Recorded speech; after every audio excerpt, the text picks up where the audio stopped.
The only thing worse in this entire world than my moustache is probably the review that I just read of the PlayStation 5 on Kotaku. Yeah, Kotaku, that's right. Oh boy. I don't even know where to begin because this is just pure trash. As you guys know, I've had the PS5 for about a week now, and I will be giving my full opinion in the next day. I think it's a great console. It's awesome. I'm excited to try out the Xbox Series X in the next day or so. So yeah, that's going to be awesome. But we're not talking about the consoles themselves in this review because he does talk. He spends 3,000 words talking about it, but this is where it gets awful. For some reason, he just decides to just spill his political views and just the world's problems into the review of a PlayStation 5, which doesn't make any sense. So yeah, here is the end of the review here. Any questions? But does the PS5 really matter? This review has spent 3,000 words talking about the PlayStation 5, which is the most I've written about anything. Yeah, so he talks about the PS4, the PS5, the lightning fast SSD, but then he goes, but I'd be remiss to ignore all the reasons not to be excited about the PlayStation 5. The world is still reeling under the weight of the pandemic. There are more Americans out of work right now at any point in the country's history with no relief in sight. Our healthcare system is an inherently evil institution that forces people to ration life-saving medications like insulin and choose suicide over suffering with untreated mental illness. This is a PlayStation 5 review. Remember, this is a review of the PlayStation 5 on Kotaku, a games journalism website. Yes. Anyway, he goes on. This is terrible. He goes on, as I'm writing this, it looks very likely that Joe Biden will be our next president. See, this is what bugs me. I'm not American. I don't live in North America, the United States, or anything like that. I'm Australian. I live here. And I'm pretty sure this goes for the entire rest of the world. We're just sick of hearing about American issues and political stuff all the time, reeled into every single facet of entertainment, of journalism, of any form of media, of anything.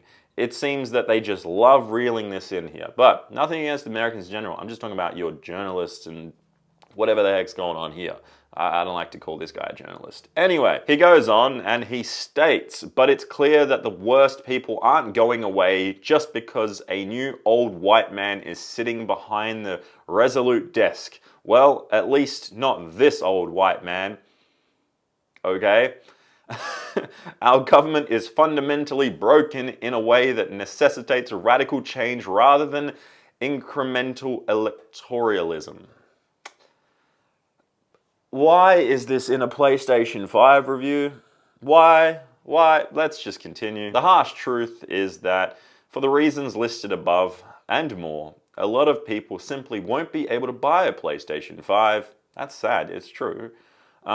Regardless of supply, or if they can, concerns over increasing austerity in the United States and the growing threat of widespread political violence supersedes any enthusiasm about the console's SSD or how ray tracing makes reflections more realistic.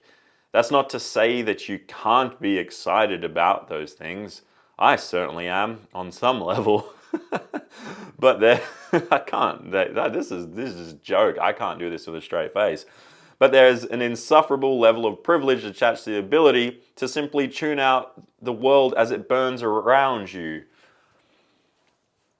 That's the part that really, really bugged me when I read this about 20 minutes ago while eating my lunch. It was delicious, by the way.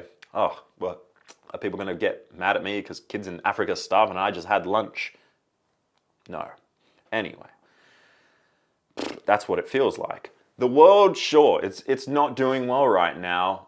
We get that. We know that. We're bombarded with it every single day through social media, through television, through whatever it may be, through conversation. Half of the damn conversations I have with my friends somehow lead to what's happening in the world right now and the situation going on.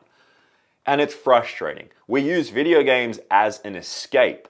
It's a wonderful thing. We use it a few hours a day, or some people abuse it and play games 12 hours a day. Good for you. I wish I could do the same, but my eyes would burn. Anyway, That's the point. Games are an escape, yet this guy's trying to make us feel guilty for escaping the world's problems. You can't be stressed about the whole world. What? Is suddenly everyone just going to go and help charities and stuff? No, it's just not realistic. It's not possible, sadly. That's just the truth. And it's just ridiculous that this guy's putting this into an article on a major website known for video games, news, and all that stuff. And he's just throwing in his political views and it's just frustrating. But let me go on and read more about what he says. I won't deny that video games can be an escape. It feels great to lose yourself in a fictional world where you can fix everything. Some of us see a strength or a personality trait in a video game character that we wish we saw in ourselves. As much as it sucks for the real world problems or to intrude on that space, I've found it increasingly difficult to focus on a video game amid our current situation. Many nights, it's all I can do to play a couple runs of Spelunky before collapsing into bed for a few hours of doom scrolling and restless sleep. That's the problem. You're not sleeping because you're on your phone moments before you're in bed. You're in bed, literally, scrolling, looking at terrible stuff going on in the world, then going to sleep, getting restless sleep. You shouldn't be doing that. That's your problem. Anyway, he goes on and he states, and I know I'm not alone in that feeling. We are collectively tired and for good reason. Yeah, we are. That's why we play video games. But to continue, Sony and Microsoft chose a hell of a time to release their next-gen video game consoles. I think the PlayStation 5 is a great machine, but it's tough to recommend when folks are literally fighting for their lives while residing in the richest country in the world. I was very lucky enough to receive a PlayStation 5 for the purpose of this review, despite the fact I'm comfortable enough to have bought one on my own. And guess what? I was also lucky enough, and I am so thankful that PlayStation sent me this console, and I've been playing the crap out of it, so much so that my thumbs feel funny. Not really, but I'm just exaggerating. Kind of like this guy's exaggerating, but my point is, Sony, I don't know if you're watching this video, maybe, but maybe don't send, I'm not going to tell you guys what to do, but don't send your consoles to guys like this that are just going to throw around political agendas and stuff like that in a review. It's not cool. I've been doing YouTube for like 10 years.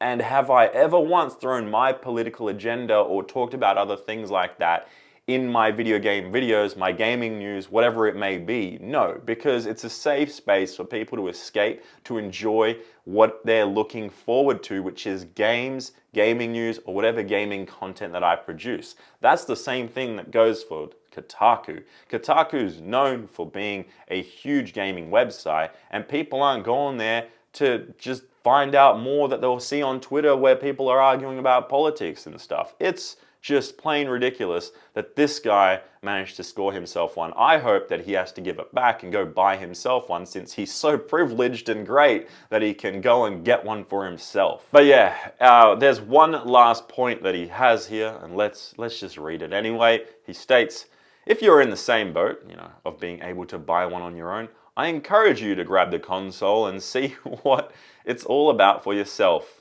If you aren't, don't feel like the PlayStation 5 would change your life. It's a video game system and it's not going anywhere. I'm looking forward to a time when we can all chat about next generation gaming on equal footing without a dozen daily crises looming over our heads. Until then, let's focus on what's truly important, even if that means dipping out of the next gen hype machine for a bit.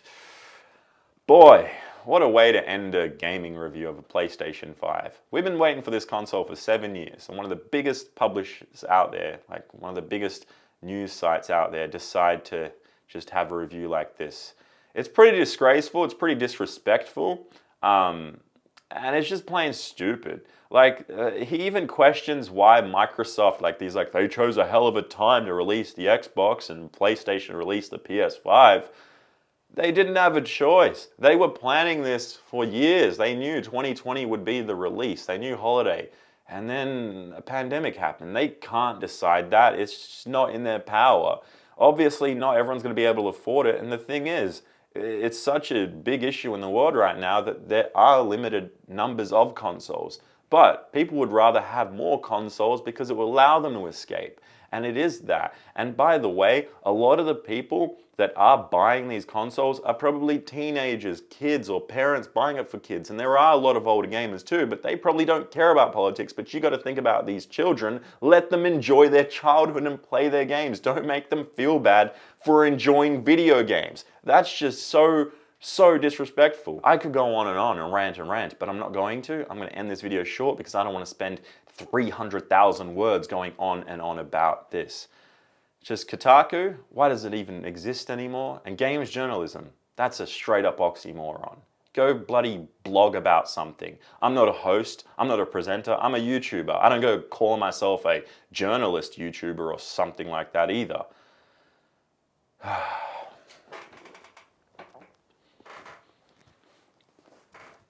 I don't even know why I grabbed Yoda. I just wanted to feel safe because the world around me is burning.